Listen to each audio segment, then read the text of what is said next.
Family. এখানে মা বোনরা আছেন, এখানে অনেক যুব সমাজের তরুণ তরুণীরা আছে, আমাদের পিতৃমহ অনেক আমাদের পিতামহরা আছেন। এটা একটা ভালো সুযোগ এই পরিবার সম্পর্কে দুটো মৌলিক কথা বলার জন্য। আমি অনেক দিন থেকে চাচ্ছিলাম এমন একটা পরিবেশ।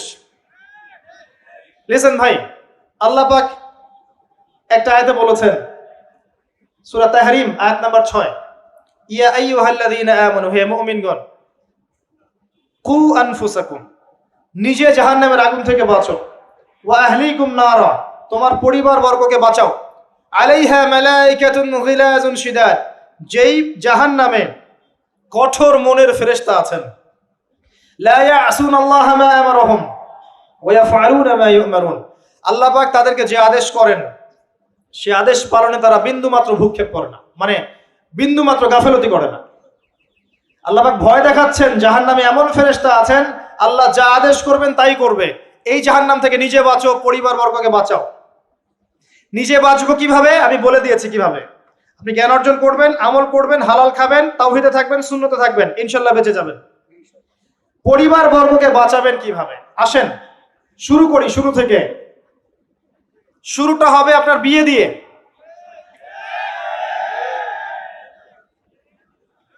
এত এক্সাইটেড হওয়ার কিছু নাই, কারণ এটা এমন একটা বিষয় যেটা করেন নাই বলে এক্সাইটমেন্ট বাড়ছে, করার পরে পস্তাতেও পারেন।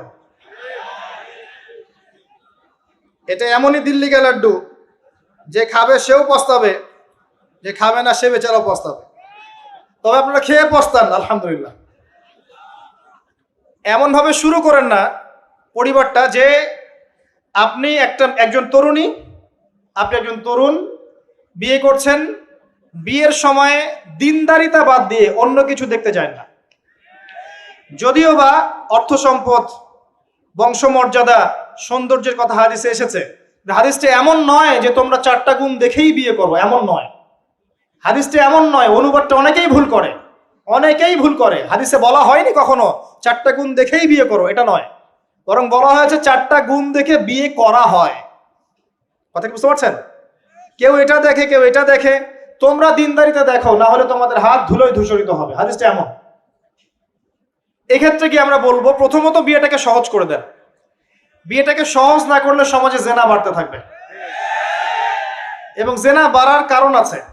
যখন পর্নোগ্রাফিটাতে ফ্রি অ্যাক্সেস দেওয়া হয়েছে, মানুষ রাতের বেলা পর্ন দেখতে পারে, কেউ বাধা দেওয়ার নাই। উপরের সেকশন থেকে কিন্তু এটাকে বন্ধ করে দেওয়া যেত। পৃথিবীর অনেক কান্ট্রি আছে যেখানে অনেক কিছু চলে না। চাইনিজরা ফেসবুক ইউজ করে না, করে? ওরা কি উন্নত জাতি না? ওরা তো এখন আমেরিকাকে যদি বলে ওঠো উঠবে, আমেরিকাকে বসতে বলে বসবে। ওরা এমন জায়গায় চলে গেছে। ওই ইউক্রেন ইস্যু নিয়ে আমেরিকা, ন্যাটো আর এই ব্রিটেন আর ফ্রান্স আর ইসরায়েল কিছুই করতে পারবে না ইনশাআল্লাহ, বিকজ এখানে একটা বড় অ্যালায়েন্স আছে চায়না এবং রাশিয়া। কিছুই করতে পারবে না। বরং এর উদ্দেশ্য, যে উদ্দেশ্যে এটা কাজ করেছিল তারা, এটা তো সফল হবে না তারা ইনশাআল্লাহ। আজকে টপিক এটা না, আমি এদিকে যাচ্ছি না। মূল বিষয়টা হচ্ছে যে সহজ করতে হবে বিয়েটাকে। উপযুক্ত বয়স হয়ে গেলেই একটা উপার্জনের সোর্স খুঁজবেন আগে। বেকার অবস্থায় বিয়ে করতে যাবেন না, উপার্জনের সোর্স খুঁজবেন, তারপরে আপনি আপনার পরিবারকে বলবেন আমার বয়স হয়েছে, আমাকে বিয়ে দাও। এবার আসেন, বিয়ের সময় দিনদারিতা ছাড়া অন্য কিছু দেখতে যায় না। এরপরে যদি সে সুন্দর হয় বা সুন্দরী হয় বা ভালো বংশের হয়, অথবা দেখা যায় যে ভালো টাকা পয়সা বলা ইত্যাদি ইত্যাদি, এটা আপনার নূরুন আলা নূর, এটা বোনাস। কিন্তু এগুলো যদি নাও থাকে, শুধু দিনদারিতে থাকে, আপনি রাজি হয়ে যান। পরিবারের কর্তাদেরকেও বলবো যে মেয়ে বিয়ে দেওয়ার সময় ছেলের টাকা পয়সা দেখতে যায় না, ছেলের স্ট্যাটাস দেখতে যায় না বেশি বেশি। পরে দেখবেন এই মেয়ে ওর ঘরে গিয়ে পস্তাচ্ছে। আর ছেলের পিতাদেরকেও বলবো, ছেলেকে যখন বিয়ে দিবেন, একটা মেয়েকে কিনে নিব আর সাথে কিছু যৌতুকের টাকাও নিব, এই টেন্ডেন্সি নিয়ে বিয়ে করতে যায় না। ওই বিয়েতে বারাকা বেশি, যেখানে খরচ কম, যেখানে বেশি হট্টগোল নাই। চট্টগ্রাম অঞ্চলের বিয়ের মতো না। একটা বিয়েতে মনে হয় 40-50 লাখ টাকা খরচ করে ফেলায়, গেটেই সাজাবে বলে 4-5 লাখ টাকা খরচ করে। সুবহানাল্লাহ। এই 5 লাখ টাকা দিয়ে, এই 5 লাখ টাকা দিয়ে আর মনে হয় 10টা-20টা পরিবারকে বিয়ে দেওয়া যাবে। হ্যাঁ, লোহার আংটি দিয়ে বিয়ে করেছে সাহাবী। লোহার আংটিও নাই তোমার বাসায়? বলছে না ইয়া রাসূলুল্লাহ, লোহার আংটিও তো নাই আমার বাসায়। তাহলে কি করবা? কোরআনের কয়টা সূরা জানো? যে এই সূরাগুলো জানি, এগুলো শিখিয়ে দিও, যাও, মোহর হয়ে গেছে।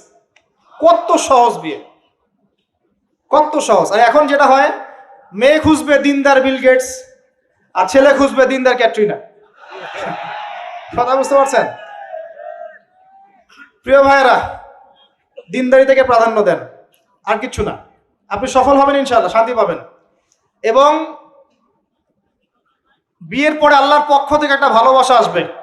যদি আপনি দেখেন যে আপনার স্ত্রী খাদিজা রাদিয়াল্লাহু আনহার মতো, আয়েশা রাদিয়াল্লাহু আনহার মতো, হাজেরা আলাইহিস সালামের মতো সবর করেনেওয়ালা, যে আপনাকে দিনের পথে এগোতে সাহায্য করে, তাহলে আর অন্যদিকে চোখ দেওয়ার দরকার নাই, রাজি হয়ে যান। এরপর আপনার পরিবার শুরু। এখানে উভয়ের মাঝে হৃদ্যতা, ভালোবাসা থাকতে হবে। তবে আরেকটা কথা বলে রাখি, সবাই মনোযোগ দিয়ে কথাটা শোনেন। একটা পরিবারের ভিত্তি শুধু ভালোবাসা দিয়ে টিকে থাকে না। একটা পরিবারের ভিত্তি টিকে থাকে আপোষের বিশ্বাসের উপরে। একে অপরকে বিশ্বাস করতে শিখতে হবে, একে অপরকে শ্রদ্ধা করতে হবে, একে অপরের সম্মান দিতে জানতে হবে। আপনাকে আপনার স্ত্রীকে আপন মনে করতে হবে, আপনাকে আপনার স্বামীকে আপন মনে করতে হবে। বাইরের মানুষ আপন নয়, এরা আপন আপনার। একজন একজন লেবাস, পোশাক। এরপরে আপনি মোহর শোধ করেন, আপনি সন্তান সন্ততি নেন, সন্তান সন্ততিদেরকে আল্লাহর এবং তার রাসূলের আদর্শে বড় করে তোলেন। পরিবারের মধ্যে তালিম চালু করেন, তালিম। পরিবারের মধ্যে তাওহীদ রাখেন, সুন্নত রাখেন, একসাথে খেতে বসেন। স্ত্রীকে হাদিয়া দেন, স্ত্রীকে গিফট দেন, তাকে মাঝে মাঝে ঘুরতে নিয়ে যান, তাকে নিয়ে রিফ্রেশমেন্টে যান, তাকে সময় দেন, তাকে টাইম দেন, তাকে সময় দেন। নবী সাল্লাল্লাহু আলাইহি ওয়াসাল্লাম আয়েশা রাদিয়াল্লাহু আনহার কোলে মাথা রেখে কোরআন তেলাওয়াত করতেন। তার সাথে চাঁদনি রাতে দৌড়েছেন এবং চাঁদ দেখেছেন, সফর করেছেন, রাতের বেলা হেঁটেছেন, সময় দিয়েছেন, খালি পায়ে হেঁটেছেন। সময় দেন। এখন এমন একটা অবস্থা যে পুরুষদেরকে মনে করা হয় যে তারা হচ্ছে মানি মেকিং মেশিন, তারা খালি টাকা পয়সা মেক করবে, আর স্ত্রীরা হচ্ছে ওই চুলা ঠেলবে সারাদিন। আমরা এমন মনে করে নিই আর কি। আবার এই যে ফ্যামিনিস্ট রেভলিউশন যখন থেকে আসছে, ফ্যামিনিস্ট রেভলিউশন কি জিনিস? দাজ্জালের ফলোয়ার্স আর কি, যে মেয়েদেরকে আপনি ঘরে রাখতে পারবেন না। তো তারা যখন থেকে এসেছে, ইমার্জ করেছে, তখন থেকে তার একটা কনসেপ্ট দিয়েছে যে পুরুষ আর নারী একে অপরের প্রতিদ্বন্দ্বী। দেখবেন প্রতিদ্বন্দ্বিতামূলক কথাবার্তা বলে। স্বামীর মুখের উপর তর্ক করতে যাবেন না। স্বামীকে বাইরের অনেকগুলো বিষয় ফেস করতে হয়। একজন স্বামী মনে করেন প্রশাসনে চাকরি করে, তাকে তার ডিউটি ফেস করতে হয়, তার বসকে মেনটেন করতে হয়, তার এগুলো সামলাতে হয়, তাকে বাজার ঘাট করতে হয়, সারাদিন পরিশ্রম করে সে বাসায় ঢোকার পরে আপনি মুখটা গোমরা করে বসে থাকেন। স্বামী আহলান সাহলান করেন না, তাকে একটু আদর করেন না, মহব্বত করেন না, তো অটোমেটিকলি আপনার দিক থেকে তার মনটা চলে যাবে অন্যদিকে। স্বাভাবিক। আপনি আপনার স্বামীর জন্য সাজেন না, বাইরের মানুষের জন্য সেজে গুজে আপনি মার্কেটে যান। প্রবলেম সেগুলা। এরা মনে করে স্বামী স্ত্রী একে অপরের প্রতিদ্বন্দ্বী, অথচ এরা একে অপরের পরিপূরক। একে অপরের পরিপূরক। উভয় হৃদ্যতা ভালোবাসায় পরিবার গড়ে ওঠে। যে পরিবারের মধ্যে হৃদ্যতা ভালোবাসা আছে, ওই পরিবারের বাচ্চা কাচ্চারা দেখবেন বড় আলেম হবে, বড় নেতা হবে, বড় কিছু হবে ইনশাআল্লাহ। যেখানে এগুলো নাই, ওই সন্তানরা বড় হয় হতাশার মধ্যে, কাজের বুয়ার কাছে, ডে কেয়ার সেন্টারে। এরা তো বড় হয়ে জঙ্গি হবেই, সন্ত্রাসী হবেই, স্বাভাবিক। ভালো প্যারেন্টিং দিতে পারে নাই। এরকম না বিষয়টা। সময় দিতে হবে, একে অপরের দায়িত্ব বুঝতে হবে, আপোষের মধ্যে বিশ্বাস থাকতে হবে, ভালোবাসা থাকতে হবে এবং সবরের মানসিকতা থাকতে হবে। মেয়েদের ব্যাপারে বলাই হয়েছে তারা বাঁকাহার, অতএব চাপ দিতে যায় না, ভেঙে যাবে। চাপ দিতে যায় না, ভেঙে যাবে। ওই অবস্থায় ছেড়ে দিলে ওই অবস্থায় থেকে যাবে। একটা কথা আমি বলি, আমি শিখেছি আমার লাইফ থেকে, আল্লাহ পাকের প্রতিটা সৃষ্টি এক একটা রূপ। জানেন, রাবার গাছ দেখেছেন? রাবার গাছ, যে গাছ থেকে রাবার হয়, গাছটাকে দেখবেন পরিচ্ছন্ন, গাছটা পরিষ্কার। যে নিজে পরিষ্কার করে সে নিজেও পরিচ্ছন্ন। জমিনের মধ্যে দেখবেন মৃত জমিন, বৃষ্টি পড়লো, সজীব হয়ে উঠলো, সবুজ ধান ক্ষেত। এই সবুজ ধান ক্ষেতটা আপনার যৌবন, আস্তে আস্তে ফসল হবে। এই ফসল হওয়ার টাইমটা হচ্ছে আপনার পৌরত্ব। এরপরে ফসলটা কেটে ফেলা হবে। এই ফসলটা আপনার ভালো কাজ, আমল সালেহ, এটাকে রেখে দেওয়া হবে। বাকিটাকে হলুদ বর্ণের যে খড়কুটা, এটাকে জ্বালিয়ে দেওয়া হবে। এই যে ধান গজালো, একটা সিজন গেল, এর মধ্যে আপনার দুনিয়ার জীবনের হায়াতের রূপকতা আছে। জি, পাহাড়কে দেখেন, পাহাড় বিশালতা নিয়ে দাঁড়িয়ে থাকে, ওর গায়ে যতই ঢিল মারেন, লাথি মারেন, সমালোচনা করেন, সে নড়বে না তার জায়গা থেকে, থাকবে, সে ওর জায়গায় স্টিল থাকবে, কিন্তু সে শান্ত থাকে, সে চিল্লাফাল্লা করে না। তাই যারা সাহসী বীর তারা বেশি কথা বলে না, শান্ত থাকে। যারা পাহাড়ের মতো দৃঢ় ওরা বেশি কথা বলে না। সাগরকে দেখেন, বিশাল সাগর, কক্সবাজারে যান, সাগরকে বিশাল সাগর গর্জন করছে, ভিতরে অনেক সম্পদ, অনেক মাখলুক আছে। আপনি সামনে গিয়ে দাঁড়ান, বিনয়ের সাথে আপনার পা ধুয়ে দিবে, কোনো অহংকার করবে না। প্রতিটা সৃষ্টি আল্লাহ পাকের এক একটা মেসেজ দেয়। ঠিক মেয়ে মানুষও একটা মেসেজ দেয়। কি মেসেজ? আল্লাহ পাক মানুষকে সবচেয়ে সুন্দর করে সৃষ্টি করেছেন, আর মানুষের মধ্যে মেয়েদেরকে সবচেয়ে বেশি সুন্দর করে সৃষ্টি করেছেন। আল্লাহ পাকের সবচেয়ে সুন্দর সৃষ্টি হচ্ছে মেয়েরা, এবং তারা খুব নরম হয়, নরম, প্রজাপতি ধরার মতো। প্রজাপতিকে ধাপ করে ধরতে পারবেন না আপনি, শক্ত করে ধরতে গেলে প্রজাপতি নষ্ট হয়ে যাবে, মরে যাবে। প্রজাপতিকে কোমল ভাবে ধরতে হবে। ঠিক মেয়েদের সামনেও আপনার কোমল থাকতে হবে, বেশি হার্ড হতে যাবেন শেষ। আমি আপনার গার্লফ্রেন্ডের সামনে কোমল হতে বলি নাই, আপনার ওয়াইফের সামনে হতে বলেছি। কোমল থাকলে আপনি জিতে যাবেন। দেখবেন দুনিয়ার চিল্লা ফাল্লা করছে আপনার বাসায়, আপনি চুপচাপ আছেন পাহাড়ের মতো, কোমল আছেন। 5 মিনিট পর দেখবেন নিজেই ঠান্ডা হয়ে এসে বলছে, আচ্ছা সরি, ভুল হয়ে গেছে। আর যদি আপনি চিল্লা ফাল্লার কাউন্টার দিতে যান, তাহলে দেখবেন সুটকেস গোছানো শেষ, বাবার বাড়ি চলে গেছে। ডিল করা খুব ডিফিকাল্ট। এখানে আপনাকে খুবই সবরের পরিচয় দিতে হবে। আল্লাহ পাক বোঝার তৌফিক দান করুন। আর আমরা মা বোনদেরকে রিকোয়েস্ট করব, 4টা মূলনীতি মেনে কাপড় চোপড় পরবেন। আপনার কাপড়টা এমন হবে না যেই কাপড়টা পরলেও অঙ্গ প্রত্যঙ্গ দেখা যায়, বোঝা যায়, এমন হবে না। কাপড়টা এমন হবে না এত টাইট ফিটিং যে আপনার অঙ্গের উঁচু নিচু অবয়ব বোঝা যায়, এমন হবে না। কাপড়টা এমন হবে না যেটা অমুসলিমদের পোশাক, আর কাপড়টা এমন হবে না যেটা পুরুষদের পোশাক। এই মূলনীতিগুলো মেনটেন করে কাপড় পরবেন ইনশাআল্লাহ। এছাড়াও মেয়েদের কথায় পর্দা আছে, চলনে পর্দা আছে, ওঠা বসায় পর্দা আছে। নামাজ পড়ার সময় তাদেরকে কিছুটা শালীনভাবে নামাজ পড়তে হয়, তাদের চোখের দৃষ্টির মধ্যে পর্দা আছে। এগুলো কে শিখাবে এখনকার মেয়েদেরকে? সবসময় বিজি দেখবেন, নতুন কোন সিরিয়াল আসছে, নতুন কোন ফ্যাশন আসছে, নতুন কোন পার্লারে কি আসছে, কোন কাটিং আসছে, কোন নায়িকা আসলো। ওই যে বাংলাদেশে কোন এক নায়িকা আসছে, তাই নিয়ে মিডিয়াতে এমন তোলপাড়, মনে কি নাকি একটা অবস্থা। আল্লাহর কাছে তোমার কি মূল্য আছে হে? আল্লাহর কাছে তোমাদের কি মূল্য আছে? তোমরা কি 5 ওয়াক্ত নামাজ পড়ো? তোমরা কি পর্দা করো? তোমাদের মধ্যে হায়াবোধ কিছু আছে? তোমরা মানুষকে ভালো কিছু শেখাও, সমাজকে ভালো কিছু দাও, শালীন কিছু দাও। আল্লাহর কাছে তোমাদের কি মূল্য আছে? নবী সাল্লাল্লাহু আলাইহি ওয়াসাল্লাম তো জাহান্নাম দেখে সেই কথাটাই বলেছেন, আমি জাহান্নাম দেখে আসলাম, সেখানে বেশিরভাগ অধিবাসী হচ্ছে মেয়ে, নারী। কি কারণ? তারা এমন কাপড় চোপড় পরে বাইরে ঘুরতো, যেই কাপড় পরেও তারা নগ্ন থাকতো। আমি কি ব্যাখ্যা করতে হবে? আপনি দেখতে পারেন না? এবং তারা স্বামীর সাথে কুফরি করত। সারা জীবন স্বামী যদি তাদের ভরণ পোষণ দেয়, ভালোবাসে, মহব্বত করে, তাদের জন্য জীবনটা ক্ষয় করে ফেলে, এক পর্যায়ে গিয়ে বলবে, সারাটা জীবন তোমার কাছে কিছুই পাইলাম না। বাস্তব। এগুলোর কারণে মেয়েরা বেশি বেশি জাহান্নামে যাবে, এবং তারা মানুষ মারা গেলে মাতম করে, বুক পিঠ চাপড়ায়, এই কারণে যাবে, এবং তর্ক লাগলে অভিশাপ দেয় বেশি, এই কারণে যাবে। আল্লাহ পাক আমাদের মা বোনদেরকে হেফাজত করুন। তবে একটা হাদিস আছে সুসংবাদের। নবী সাল্লাল্লাহু আলাইহি ওয়াসাল্লাম বলেছেন, একজন নারী যদি 4টা কাজ করতে পারেন, জান্নাতের যে কোনো দরজা দিয়ে ইচ্ছা প্রবেশ করতে পারবেন। 1 নাম্বার 5 ওয়াক্ত নামাজ, 2 নাম্বার রমজান মাসের সওম, 3 নাম্বার আপনার লজ্জাস্থানের হেফাজত অর্থাৎ খাস পর্দা, এবং 4 নাম্বার আপনার স্বামীর আনুগত্য। ফ্যামিনিস্ট আকীদার মেয়ে হলে আনুগত্যকে দাসত্ব মনে করে, স্বামীর আনুগত্যকে তারা দাসত্ব মনে করে। স্বামী কে? স্বামীর সম্মান বোঝেন আপনি? স্বামী কে? যার ব্যাপারে নবী সাল্লাল্লাহু আলাইহি ওয়াসাল্লাম বলেছেন, আমি যদি আল্লাহ ছাড়া অন্য কাউকে সেজদা করতে বলতাম, তাহলে মেয়েদেরকে বলতাম তারা যেন স্বামীদেরকে সেজদা করে। আপনাকে আমি কিভাবে বুঝাবো স্বামী কে, স্বামীর মর্যাদা কোথায়? এগুলো কি ইসলাম মেয়েদেরকে ডমিনেট করছে এগুলো দিয়ে? কেন? এই স্বামী আপনার জন্য সারাটা জীবন ক্ষয় করে ফেলে। একটা চোর পর্যন্ত, একটা চোর, একটা করাপ্টেড মানুষ, দুর্নীতিগ্রস্ত মানুষ, সে চুরি করে দুর্নীতি করে এনে বাচ্চাকে খাওয়ায়।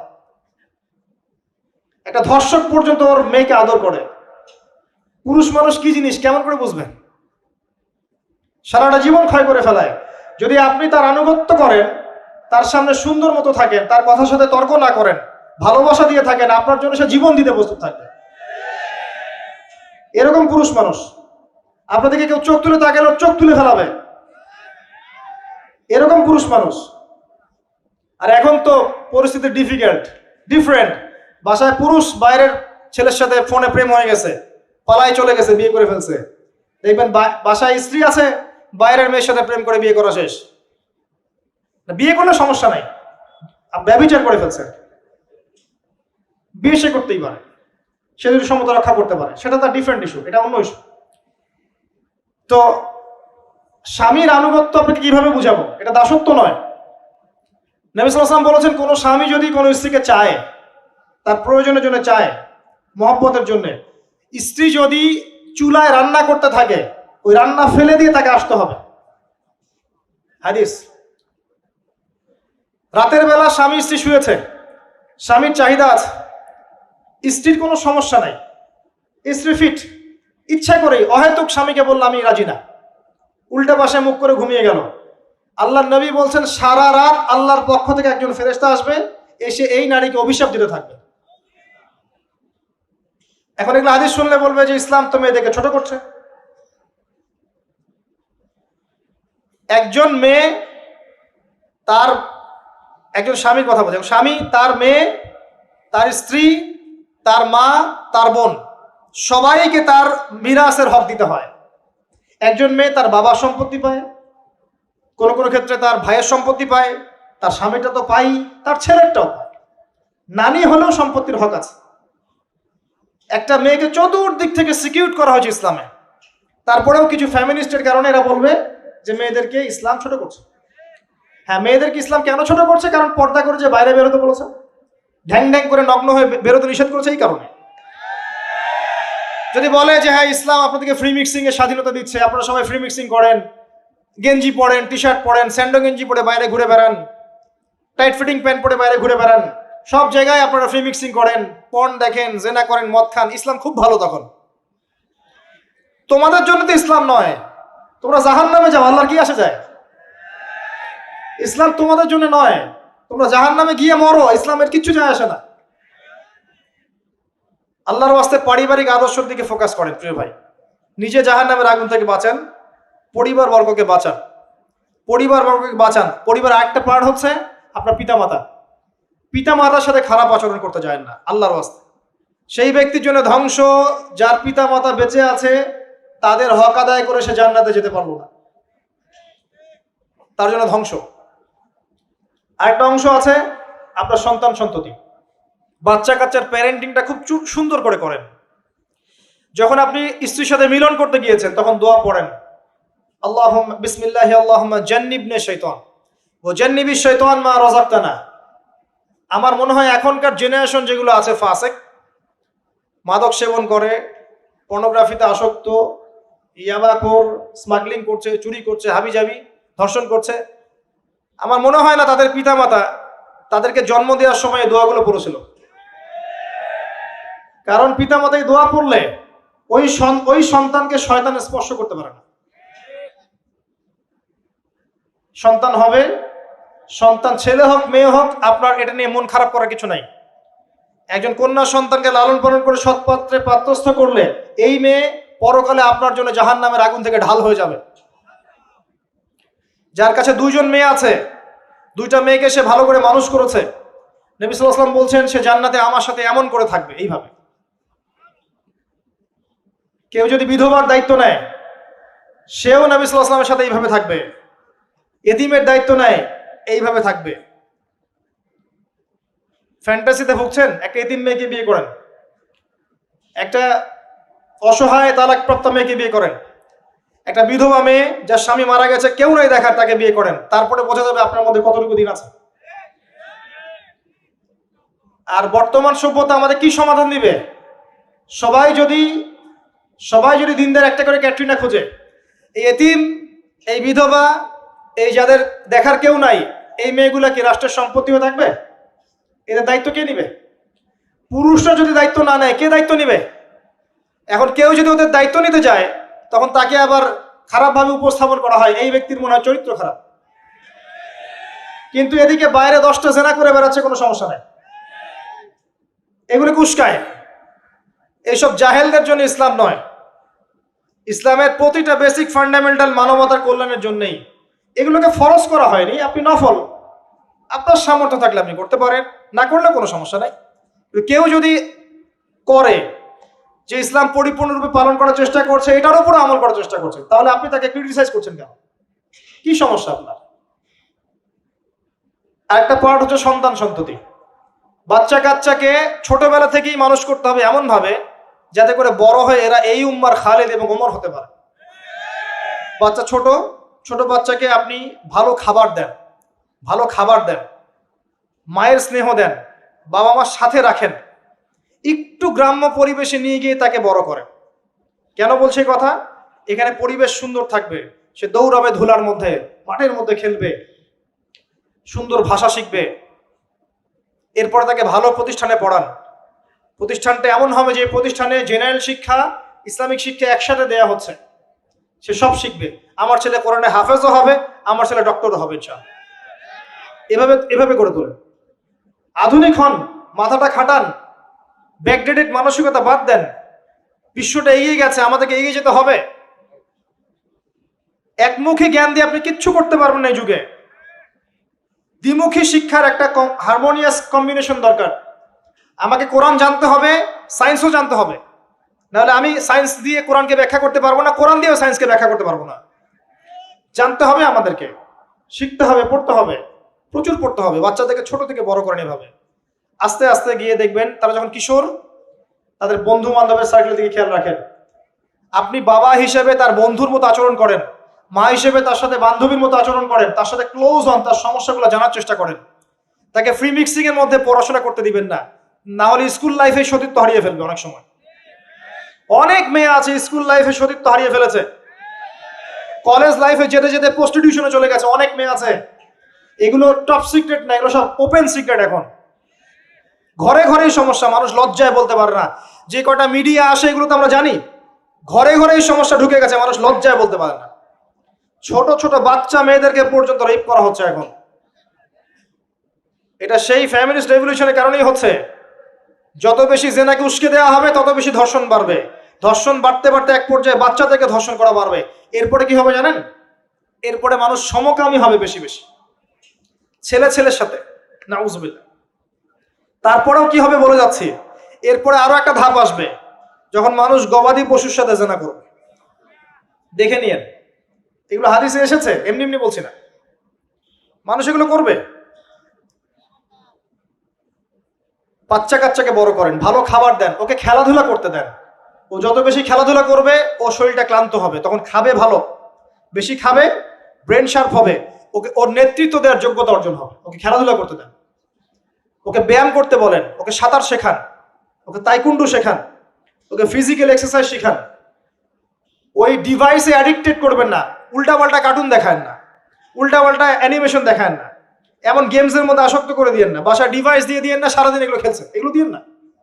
ওকে কায়িক পরিশ্রম করান, একটু বড় হয়ে গেলে বাজারে পাঠান, বাস্তবতা শিখুক, সংসার করতে শিখুক, ডিল করতে শিখুক, সামাজিক হতে শিখুক, ওকে সামাজিক বানান। গাছ লাগানোর কাজে ওকে ইনভলভ করে দেন, রক্তদান কর্মসূচিতে ওকে ইনভলভ করে দেন, ওকে সমাজ কল্যাণমূলক কাজ করতে শুরু করে দেন, দেখবেন ও সামাজিক হবে ইনশাল্লাহ। কম্বল বিতরণ করতে বলেন, ত্রাণ দিতে বলেন, ওকে ওকে উৎসাহ দেন, নামাজে উৎসাহ দেন, রোজা রাখতে বলেন। মেয়ে ছোট থেকে মেয়েকে পর্দা করতে বলেন, বলে ও দেখবে যে আমার মা যখন বাইরে যায় তখন এই পোশাকে বাইরে যায়। আলহামদুলিল্লাহ, আমি দোয়া করি আল্লাহ পাক আমার মেয়েকে যেন খাদিজা রাদিয়াল্লাহু আনহার মতো কবুল করে। আমাকে বলেছে যে বাবা আমি 5টা বোরখা নিব। ওর বয়স 3 বছর। ওকে ওর মা বলেছে যে বাইরে যেতে হবে বাবার সাথে একটা প্রোগ্রামে, ও বলছে আমি বোরখা পরবো, না হলে যাবো না। আমি অবাক হয়ে গেলাম যে আমি কিন্তু ওকে বলিনি বোরখা পরো, মানে আপনাকে পরিবেশ বলে দিবে, একটা পরিবেশ, একটা সুস্থ পরিবেশে আপনি যদি আপনার বাচ্চাকে বড় করেন, আপনার বাচ্চা দেখবেন সুস্থ হয়ে বিকশিত হবে ইনশাআল্লাহ। একটা অসুস্থ পরিবেশ দেন যেখানে ঝগড়াঝাটি, মারামারি, রাহাজানি, কাটাকাটি, সুদ, দুষ, জেনা, ব্যভিচার আছে, এই যে আপনার অপসংস্কৃতি আছে, আপনার বাচ্চাটা আস্তে আস্তে নষ্ট হয়ে বেরোবে। পরিবেশ দিতে হবে। অসুস্থ পরিবেশের মানুষ কখনো সুস্থ জাতি উপহার দিতে পারবে না। তো এই বিষয়গুলোর দিকে খেয়াল রাখেন। মেয়ের পোশাকে খেয়াল রাখেন, তবে মেয়েকে কার কোলে তুলে দিচ্ছেন এটা খেয়াল রাখেন। এই যুগটা খুব কঠিন যুগ, কাছের মানুষদেরকে দ্বারা মেয়েরা ধর্ষিত হচ্ছে। খুব খেয়াল রাখেন। বাসায় কাজিনের এত থ্রু অ্যালাউ করেন না, কাজিন সম্পর্ক থ্রু করেন না, অ্যালাউ করেন না। আপনার মেয়েকে মেয়েদের ব্যাচ একটা পুরুষ টিচার পড়াচ্ছে, ওই ব্যাচে আপনি মেয়েকে পড়তে দিয়েন না। একটা কোচিং এর ভাইয়া বাসায় এসে আপনার মেয়েকে প্রাইভেট পড়াবে গোপন কক্ষে, এগুলো করতে দিয়েন না। পরে আপনার মেয়ের ইজ্জত চলে গেলে আপনি হামাও করবেন, তখন আপনি অ্যাক্সেস করে দিচ্ছেন, জেনার সুযোগ দিচ্ছেন। শয়তান উস্কে দিবে, শয়তান তো চাচ্ছেই জেনা করাতে। মেয়েদেরকে মেয়েদের পরিবেশে পড়ান, ছেলেদেরকে ছেলেদের পরিবেশে পড়ান। ওরা বড় হোক, ম্যাচিউর্ড হোক, যখনই বিয়ের বয়স হয়ে যাবে দ্রুত বিয়ে দিয়ে দেন। বিয়ের পরে না পড়াশোনা করুক। বিয়ের পর পড়াশোনা করে অনেকে বড় আলেম হয়েছে, অনেকে বড় জাতির নেতাও হয়েছে। আমাদের জাতির পিতার ইতিহাস দেখেন, কত বছর বয়সে তিনি বিয়ে করেছিলেন, ইতিহাস দেখেন। একজন প্রেমময়ী নারী যদি পাশে থাকে, একজন ব্যক্তি বিশ্ব জয় করতে পারে। এই যে প্রমাণ দেখিয়ে দিয়েছে, করেন নাই? এরকম আগেকার মানুষদেরকে দেখবেন, ম্যাচিউরড হয়ে গিয়েছেন, বিয়ে করেছেন, এরপরে স্ত্রী পাশে ছিল, বিশ্বকে ডিল করেছে, নেতৃত্ব দিয়েছে। এই বিষয়গুলোতে খেয়াল রাখেন। পরিবারে হারাম ঢুকতে দিয়েন না। পরিবারটাকে ইসলামিক মূল্যবোধে গড়ে তোলেন। কু আনফুসাকুম ওয়া আহলিকুম নারা, এই হাদিসের উপর আমল করেন। আল্লাহ পাক তৌফিক দান করুন, আমিন।